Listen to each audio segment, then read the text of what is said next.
Olá pessoal, bem-vindos a mais um Conexões Ribeirão. Nesta terça, aqui pela TV Mais, estamos nesta noite entrevistando a nossa amiga de longa data, Cristina Dias, militante da questão ambiental em Ribeirão Preto e que vai nos trazer nessa conversa muita informação, muita discussão, muito conhecimento a respeito de um dos problemas ambientais muito sérios, que atinge a todos, que diz respeito à nossa vida, ao nosso cotidiano, etc. Ô Cris, muito boa noite. Ô Lages, primeiro assim, boa noite, é uma honra, É uma honra mesmo, é de coração que eu estou dizendo, ter sido convidada para sentar aqui e bater um papo com você. A gente sabe da tua luta também, E a gente sabe por onde você circula, a sua preocupação com essa cidade. Então, vir aqui contribuir com esse programa, que é uma contribuição para a cidade, onde a mídia está tão perdida com relação às notícias, às reflexões, A gente fica só no cotidiano e dando só as coisas que acontecem factualmente e não estamos refletindo muito sobre os problemas de Ribeirão. Eu acho que aqui é um ponto. Estou orgulhosa de estar aqui.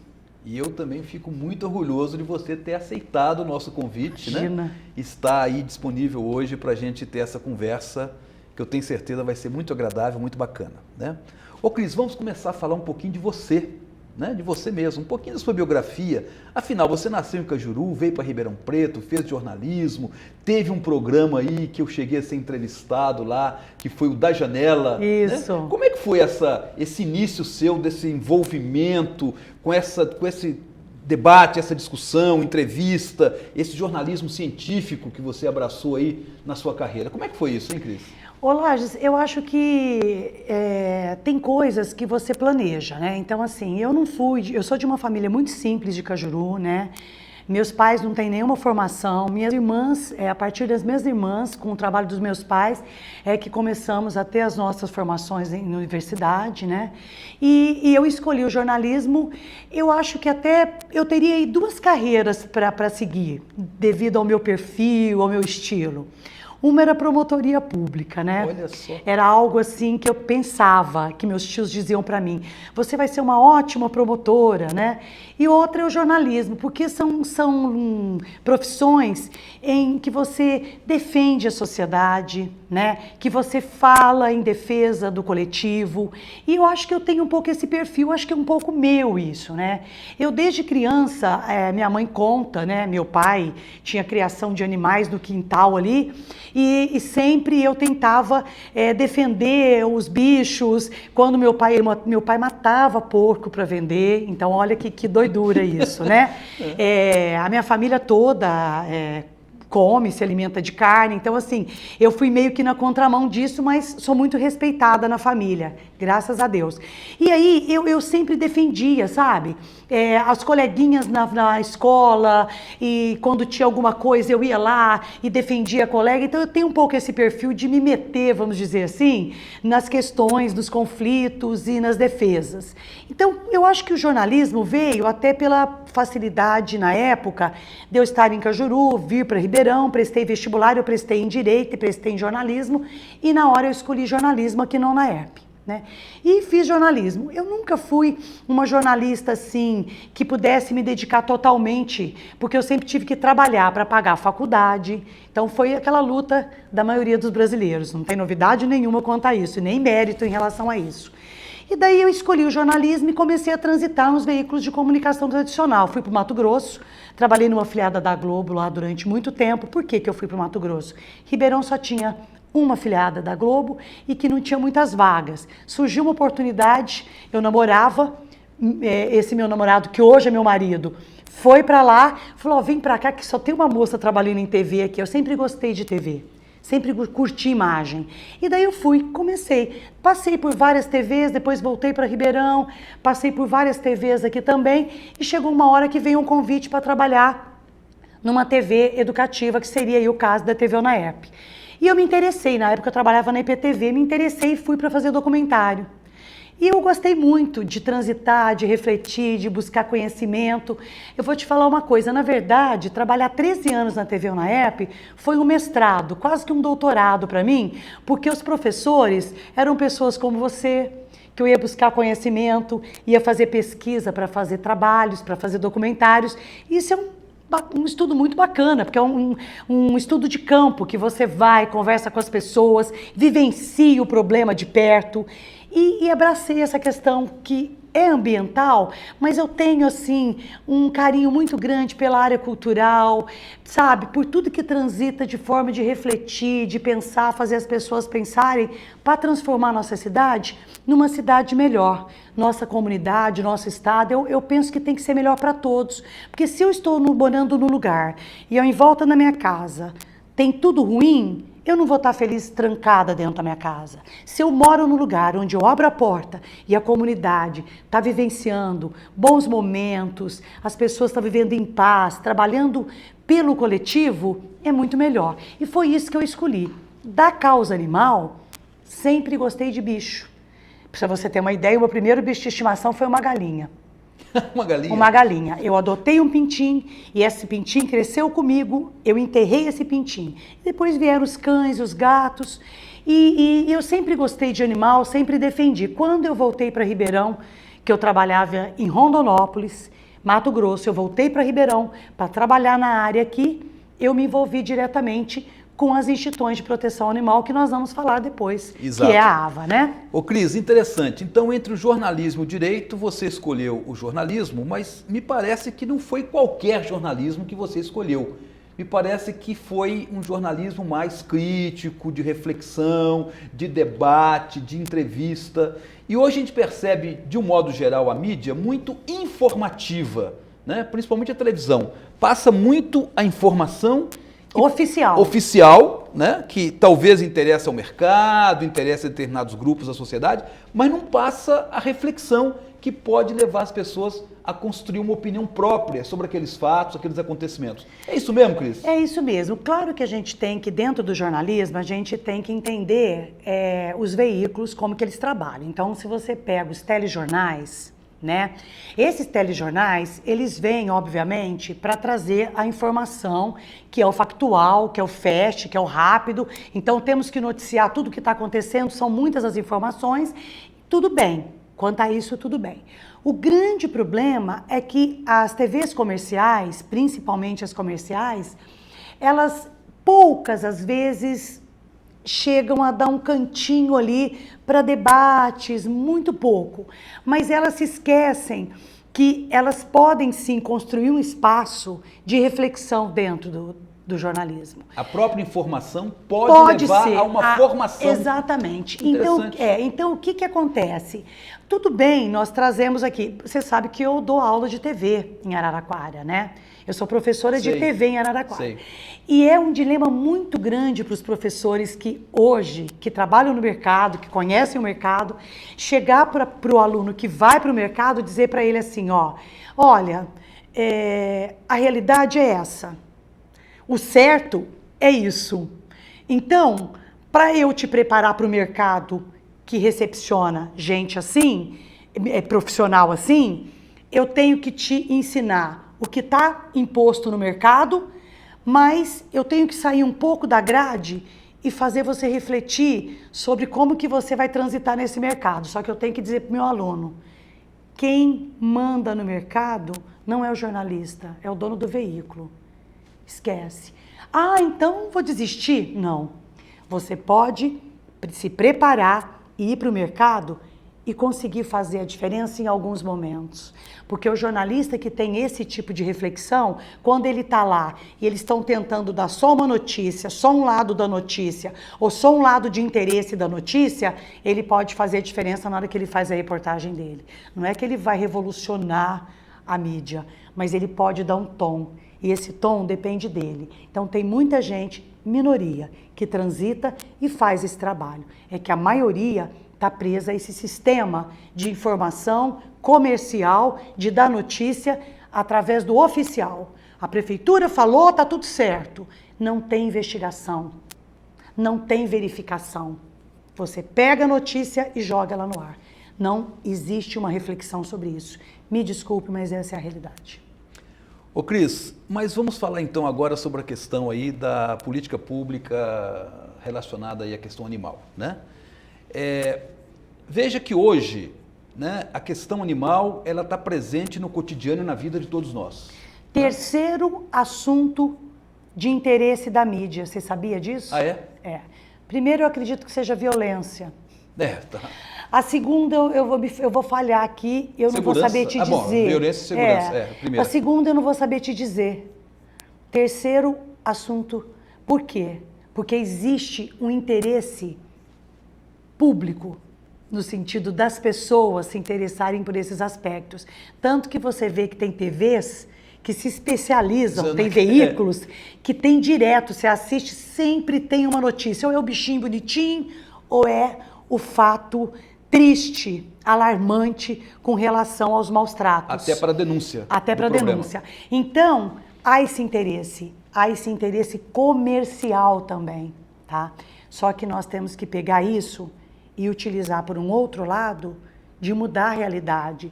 Não é acabar com o interesse comercial, tudo bem, existe interesse comercial em tudo, a gente sabe disso, mas nós temos que também trabalhar a conscientização em relação aos animais, que não é só animal, é saúde pública, é bem-estar, é educação ambiental, é uma série de coisas. E Ribeirão Preto, como é que a cidade, né, e aí eu envolvo tanto o poder público como a sociedade, tem tratado essa questão aí nos últimos tempos? De forma muito equivocada, né?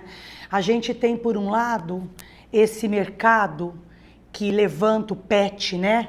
Então, assim, o animalzinho de estimação, que se gasta muita grana para comprar um shampoo, para fazer o furô de cão, para o animal ter uma alimentação própria de animal, fazer aniversário do bichinho, tá?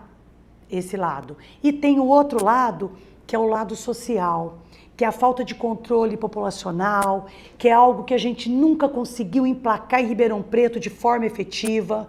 Nós nunca tivemos algo realmente que educasse a população sobre as consequências do excesso de animal, né? Então, tudo isso, Lages, tem que ser debatido para as pessoas entenderem. Não entendam como crítica, entendam como eu estar apontando para as pessoas pararem e começar a observar. São dois pontos, sabe? De um lado, excesso demais para cuidados, de outro, desgastes e judiação demais com animais abandonados e doentes em nossa cidade. Nós vivemos um caos social, igualmente nós vivemos com o ser humano, com a população humana. Ribeirão tem aquele desequilíbrio, né? Ponta da riqueza e fundo da pobreza. Os animais é igual. Vamos dar um intervalinho rápido e logo depois a gente continua essa conversa tão interessante aqui com a Cris Dias. Até daqui a pouquinho. TV Mais. Paixão por Ribeirão. Quer aprender uma nova receita? E ouvir boa música? Então venha curtir o programa Maurício e Marcelo. Tem isso e muito mais com esses gêmeos que são a cara da nossa gente. Toda quarta, ao vivo, às 8h30 da noite. TV Mais. Paixão por Ribeirão.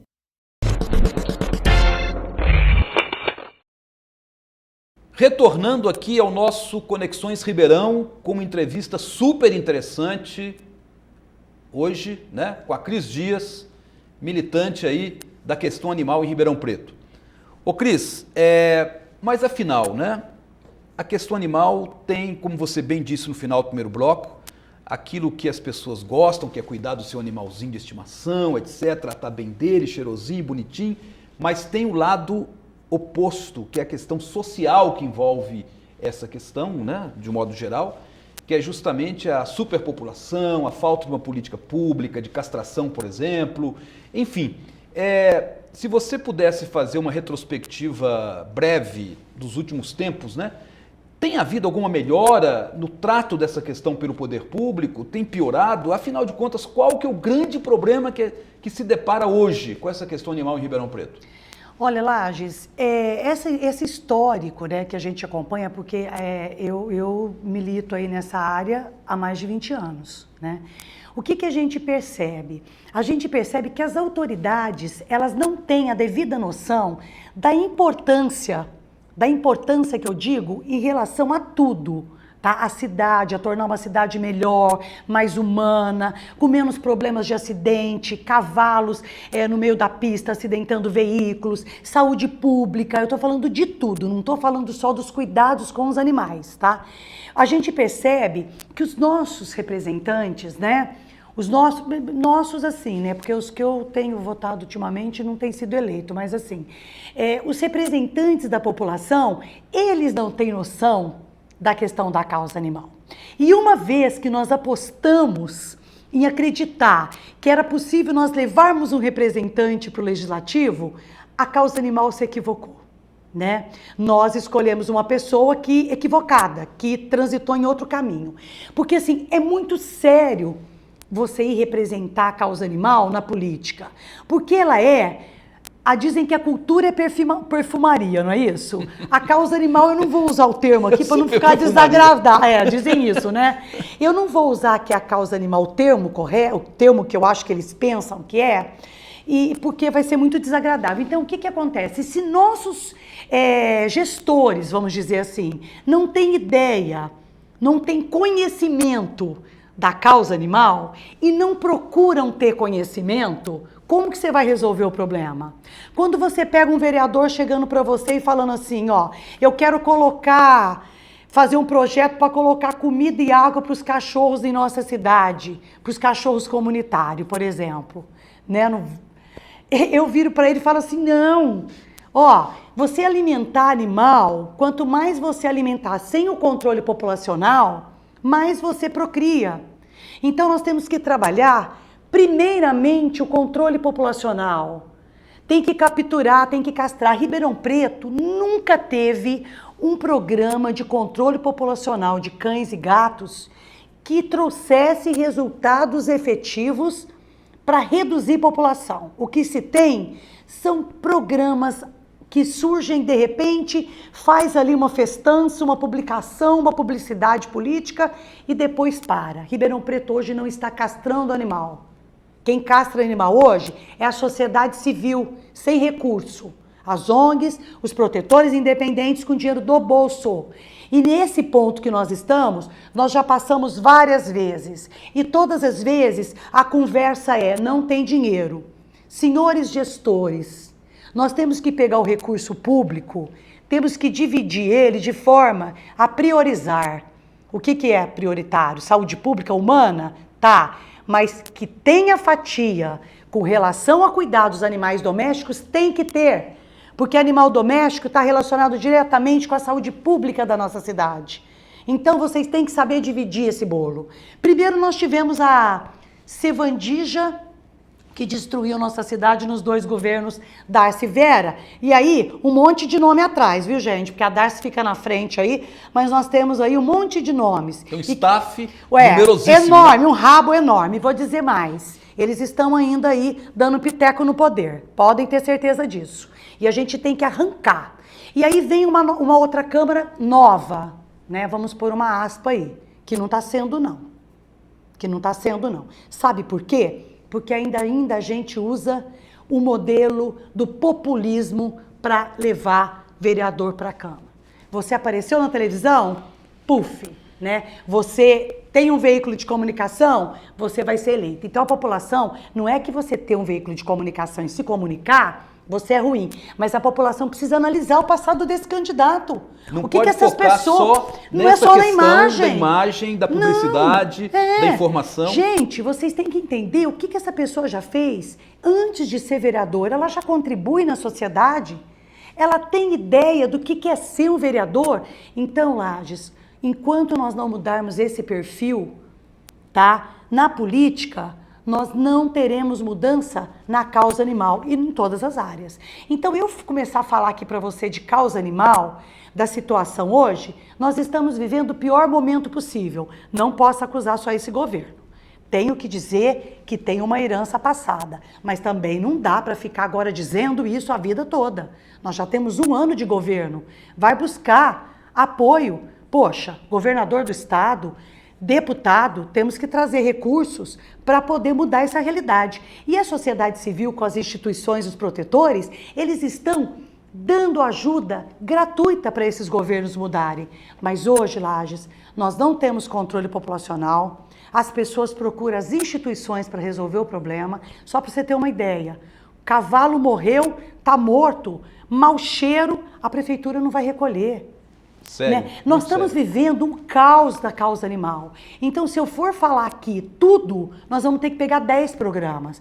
O que eu estou dizendo é o seguinte: ao longo dos governos, nós não tivemos nenhum projeto de controle populacional, nenhum programa de controle populacional que pudesse resolver o problema do controle populacional em Ribeirão de Cães e Gatos. Por isso que nós estamos nesse caos. E agora, para ajudar, parou-se tudo.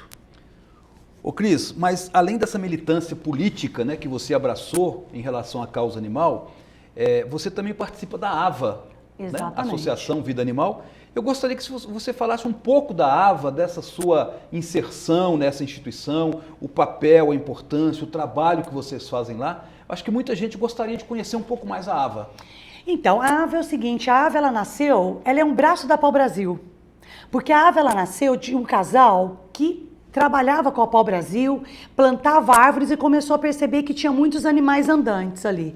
Um ali, outro aqui, sem castrar, cachorro dando cria. Criou-se a AVA através de um projeto de controle populacional. A AVA nasceu com a vocação de controlar a população, cobrando o poder público e fazendo também a sua parte.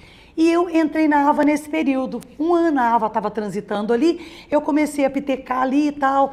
Eu trabalhava na mídia, eu via muitos animais, as pessoas reclamando, e eu entrei ali. Já gostava de animal, como eu disse no primeiro bloco, já tinha essa vocação, porque é vocação. Tá? É uma vocação, um chamado, né? É um chamado. Todas as vocações são importantes. Às vezes as pessoas dizem assim para mim, nossa, mas eu vejo aí cuidando de cachorro, tanta criança. Meu bem, cada um na sua. Você tem vocação para criança, vai cuidar de criança. Você tem vocação para o idoso, vai cuidar de idoso. Faça um trabalho voluntário porque é maravilhoso. Mas ativista, um trabalho em que você não só fica ali alimentando o problema, você tem que ajudar, tem que dar o socorro que é necessário, só que você tem também que se informar, você tem que saber como funciona a política, como se funcionam os projetos. E eu entrei nesse esquema, eu comecei a trabalhar e comecei a me envolver e querer conhecimento, porque para eu criticar Lages, eu tenho que ter conhecimento. Para eu falar da prefeitura, eu tenho que entender o que acontece nesse processo. Eu tenho que participar do Combeia. Não adianta eu ficar só batendo boca nas redes sociais. Sai para a luta. Vai participar do conselho. Os conselhos é a voz da comunidade. E eu participo para poder dizer e poder opinar sobre a melhoria da nossa cidade. E a AVA, eu sou conselheira representante da AVA.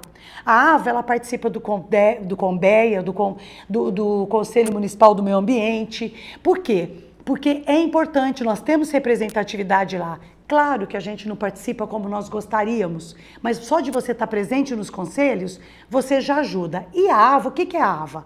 É uma entidade, organização não governamental, sem fins lucrativos, que tem que arrumar dinheiro, vamos falar direto, porque nós não recebemos do poder público nada, é tudo doação, para sobreviver. Como que a gente arruma? As pessoas que acreditam na AVA, que gostam de animais, elas contribuem como associados. Quando elas contribuem como associados, nós pegamos o dinheiro delas e gerenciamos a AVA, que está aberta para todos os associados ir lá, a hora que quiser, saber como funciona a nossa tesouraria, a nossa contabilidade. A AVA é uma empresa em que ela reduz valores para atendimento de animais na cidade, que ela atende animais gratuitamente quando isso é necessário, a pessoa socialmente não pode, só que a gente faz, Lages, o que é possível e não o que a gente gostaria. Nós atendemos 700 animais por mês na AVA. 700 animais? 700 animais por mês na AVA, na Clínica Popular. Onde que é o endereço? João Ramalho 179. Por que nós criamos a Clínica Popular? Porque a Clínica Popular, ela democratiza valores. Se a pessoa não tem nada, nós pelo menos damos o socorro para essa pessoa. para ajudar esse animal a não sentir dor e a não sofrer. Se a pessoa tem um pouco, ela contribui com um pouco. Se a pessoa tem, ela contribui com a tabela maior, pagando pelo seu animal. E mesmo assim, o valor maior cobrado na AVA é 50% do valor comercial. Então, é democratização de valor. E como que a AVA sobrevive? Fazendo eventos, por exemplo, nós temos um bingo, dia 11, bingo, que não é ilegal. Bingo, quando é beneficente, não é ilegal, não é com máquina, as pessoas precisam parar de confundir essa história, que nós vamos realizar dia 11 na Recra, para arrecadar fundos para a instituição. Ganhamos as prendas, levamos, as pessoas brincam com a rodada ali, se diverte, aí o recurso vem para a instituição. Para quê? Para castrar animal e para ajudar a subsidiar essas pessoas que não têm recurso. Então a AVA, o que ela é? Ela é uma entidade que ajuda, que põe a mão na massa, que castra, que faz cirurgia, que faz consulta, que ajuda os animais, mas é uma entidade que também participa das políticas da cidade, também interfere nas questões que são necessárias para melhorar a nossa comunidade em relação aos animais domésticos. A AVA está lá, aberta a visita. Antes de criticar, vai conhecer. Ô Cris, mas como é que você consegue fazer tudo isso? Você é jornalista, tá aí... Professora, militante da causa animal. Casada, tenho família. Como é que você consegue, Cris? Como você. Como todo mundo que entende que nós só vamos mudar a nossa cidade, nosso estado e nosso país atuando, participando. Que sentido que tem eu vir para esse mundo para poder aqui passar por aqui só sem contribuir com nada? E eu vou te dizer, quanto mais você participa, mais tempo você arruma para participar. Claro que tem hora que a gente fica meio louco, Chega né? no limite, né? Fica meio biruta. Eu voltei a fazer meu mestrado agora. Tô biruta. Tá estudando também. Tô fazendo mestrado em imagem e som, né? Enfim, a gente se vira, a gente se envolve, a gente ama o que faz, a gente tem que participar para mudar. Não adianta esperar de cima para baixo, é de baixo para cima, na minha modesta opinião. Ô Cris, foi muito bom esse papo aqui hoje, né? Eu vou dizer o seguinte, foi uma das melhores entrevistas que nós fizemos aqui no Conexões. Né? Eu falo muito. Mas foi bom, mas você fala muito, mas fala com qualidade, fala com conteúdo, né? Isso é ótimo, né? Ô Cris, eu só tenho que agradecer a sua presença aqui e contar com você, com certeza, em outras oportunidades. Agradeço a oportunidade e eu quero sim vir aqui sempre falar para a gente poder modificar. Gente, vamos participar. Vamos conhecer nossa cidade, vamos participar. Muito bom, gente. Então, encerrando hoje mais um Conexões e chamando vocês para a próxima terça-feira aqui na TV+, canal 22 e 522 da NET, para mais um programa na semana que vem, né? Muito obrigado e até lá.